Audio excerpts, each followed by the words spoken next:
Hello guys, ituturo ko sa inyo kung paano makikita saan lahat nakalagin na device ang iyong Facebook. Click nyo lang ang Facebook,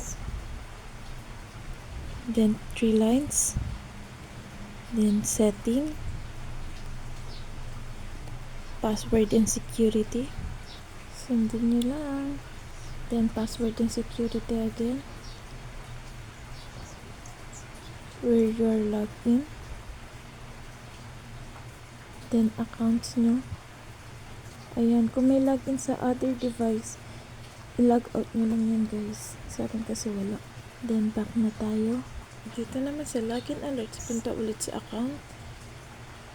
Then dapat naka-always on yan guys, para may alert sa iyo kung meron mang gusto mag-on ng Facebook accounts mo. Okay, thank you for watching guys. Follow and share.